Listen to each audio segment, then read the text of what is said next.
Exodus chapter 32. When the people saw that Moses delayed coming down from the mountain, the people gathered themselves together to Aaron, and said to him, Come, make us gods, which shall go before us, for as for this Moses, the man who brought us up out of the land of Egypt, we don't know what has become of him. Aaron said to them, Take off the golden rings, which are in the ears of your wives, of your sons, and of your daughters, and bring them to me. All the people took off the golden rings which were in their ears, and brought them to Aaron.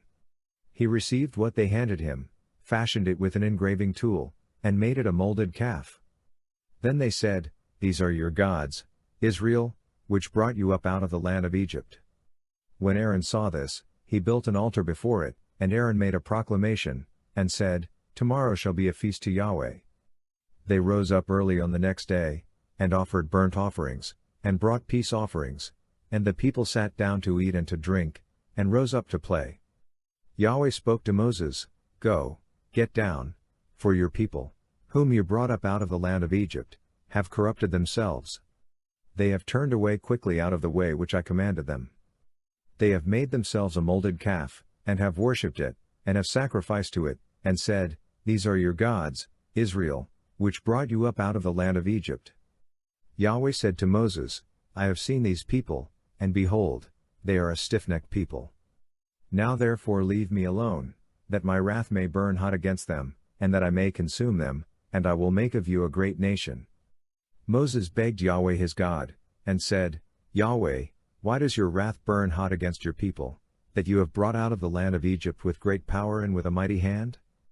Why should the Egyptians talk, saying, He brought them out for evil, to kill them in the mountains, and to consume them from the surface of the earth? Turn from your fierce wrath, and turn away from this evil against your people. Remember Abraham, Isaac, and Israel, your servants, to whom you swore by your own self, and said to them, I'll multiply your offspring as the stars of the sky, and all this land that I have spoken of I will give to your offspring, and they shall inherit it forever. So Yahweh turned away from the evil which he said he would do to his people. Moses turned, and went down from the mountain, with the 2 tablets of the covenant in his hand, tablets that were written on both their sides. They were written on one side and on the other.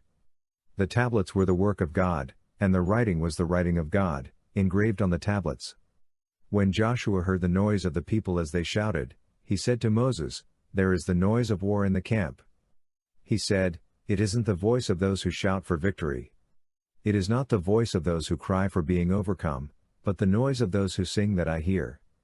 As soon as he came near to the camp, he saw the calf and the dancing. Then Moses' anger grew hot, and he threw the tablets out of his hands, and broke them beneath the mountain. He took the calf which they had made, and burned it with fire, ground it to powder, and scattered it on the water, and made the children of Israel drink it. Moses said to Aaron, What did these people do to you, that you have brought a great sin on them? Aaron said, Don't let the anger of my Lord grow hot. You know the people, that they are set on evil. For they said to me, Make us gods, which shall go before us. As for this Moses, the man who brought us up out of the land of Egypt, we don't know what has become of him. I said to them, Whoever has any gold, let them take it off. So they gave it to me, and I threw it into the fire, and out came this calf. When Moses saw that the people were out of control, for Aaron had let them lose control, causing derision among their enemies, then Moses stood in the gate of the camp, and said, Whoever is on Yahweh's side, come to me. All the sons of Levi gathered themselves together to him. He said to them, Yahweh, the God of Israel, says, Every man put his sword on his thigh, and go back and forth from gate to gate throughout the camp, and every man kill his brother, and every man his companion, and every man his neighbor. The sons of Levi did according to the word of Moses. About 3,000 men fell of the people that day. Moses said, Consecrate yourselves today to Yahweh, for every man was against his son and against his brother, that he may give you a blessing today. On the next day, Moses said to the people, You have sinned a great sin. Now I will go up to Yahweh. Perhaps I shall make atonement for your sin. Moses returned to Yahweh, and said, Oh, this people have sinned a great sin, and have made themselves gods of gold. Yet now, if you will, forgive their sin, and if not, Please blot me out of your book which you have written. Yahweh said to Moses, Whoever has sinned against me, I will blot him out of my book. Now go, lead the people to the place of which I have spoken to you. Behold, my angel shall go before you. Nevertheless, in the day when I will punish them for their sin. Yahweh struck the people, because of what they did with the calf, which Aaron made.